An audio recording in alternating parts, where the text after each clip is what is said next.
What's up, guys? Just a guy on my lunch break. This video is actually going to be quick because I'm on my lunch break right now, but I'm heading to the gym to get a quick workout in. So this is going to be quick. Day number 12, now no Kratom. I didn't get a chance to do a video yesterday, so I just wanted to give a quick update. Day 12 now, no Kratom. Starting to feel a little better. You know, a lot of you know I had a death of a young man who's a friend of my son, a friend of my 18-year-old son, 17-year-old kid that I knew pretty well, passed away this past weekend. Talked about how that was a really, really big trigger for me. Was able to make it through it, but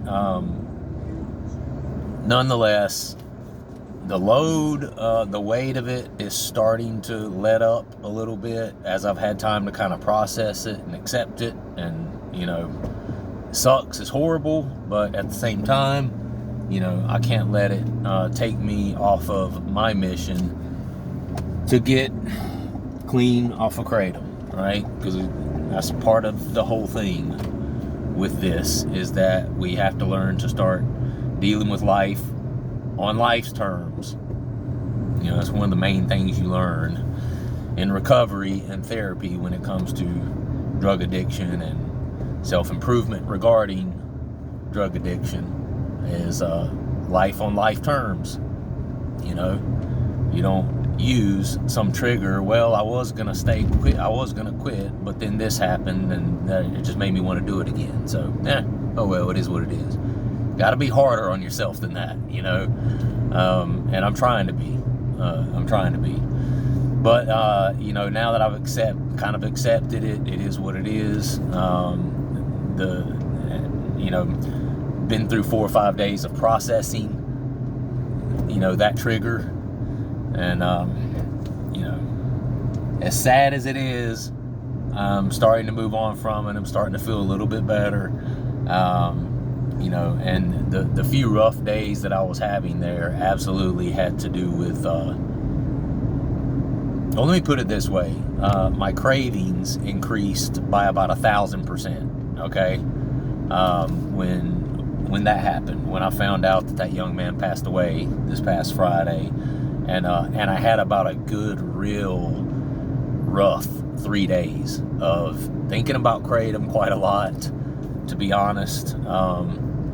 But you know, that caused me to kind of self-assess, you know, and it caused me to step back kind of from a third party sort of perspective and be like, I'm looking at myself now.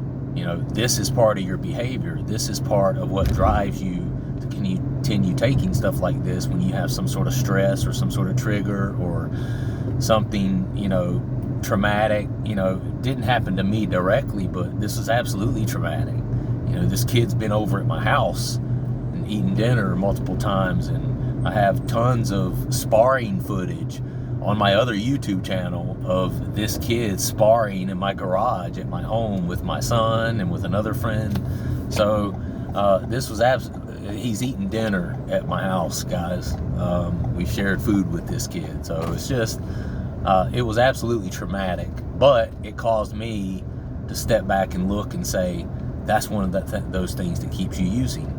That's not on life's terms. You know, if you would have used, you would have been using to make it through that traumatic, excuse me, I'm going.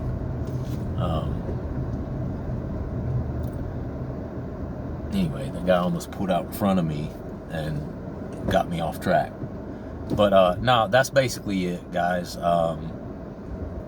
You know, I got to deal with life on life's terms. I can't let something that happened to someone else cause me to use or cause me to, you know, backslide or where I'm at. And that's kind of where I'm at. I appreciate all the prayers. Everybody, so many people reached out to me, all you guys. I'm praying for you, praying for your family, praying for Ben's family. I know they're appreciative of it as well. The prayers really do help, you know. So I'm starting to kind of move past it. I'm starting to feel a little better. My countenance, my spirit is starting to feel a little more lifted. It's just not as heavy as it has been the last several days, and that's all I can ask for. And I know time will continue to heal that. But anyway, day 12, I feel fine, guys. No, obviously still no physical symptoms. I tapered for quite a long time. So, you know, by the time I came off, and I've been off for over a week, well, almost 2 weeks, close to 2 weeks now. You know, I'm not having any physicals or anything like that. It's all mental at this point. It's the cravings. It's the times when I'm at home and I'm kind of bored. I don't really have anything specific going on. It's those times that I would have typically taken some Kratom. And it's those times, you know, it's that stuff that I'm struggling with right now. And a little bit of the mental. I'm still getting like little waves kind of the anhedonia, like, you know, that sort of thing. But that's to be expected at first. I know it's going to take a while for my brain chemistry to kind of reset itself to homeostasis, and just trying to be patient with that. But anyway, that's my update. I'm about to go in here, lift a little weights, get on a treadmill for a few minutes, maybe even a step climber, you never know. If you enjoy this type of content, just a guy on his lunch break being real and talking about the stuff that a lot of people don't want to talk about, and you enjoy this sort of vlog series of my past, current, and former experiences with Kratom, regarding Kratom, then hit the subscribe button, like the video, and leave a comment down below. A lot of people use this channel as support, as an accountability mirror or an accountability tool to kind of keep themselves on the straight and narrow, whatever it is they're looking to do with Kratom. And again, judgment-free zone over here. I don't judge anyone. I have people on here that are currently using Kratom and they don't have any plans on coming off. That's fine. That's for you to decide.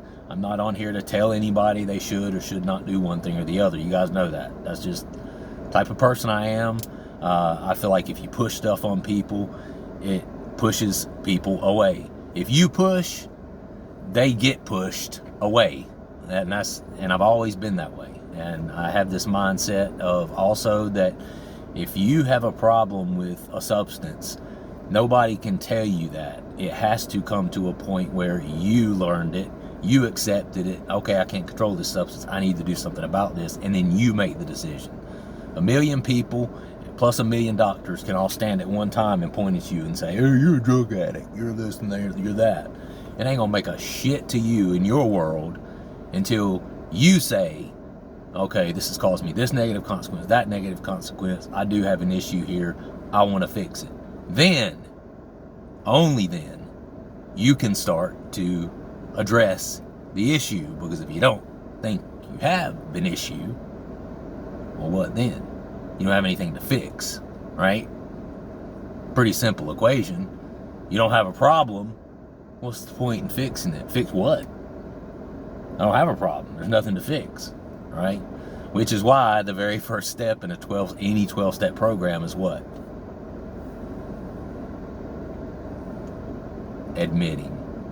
Admission, you know. So anyway, figured I'd break that down for you. Love you guys. Gotta go. Have a good day. Peace.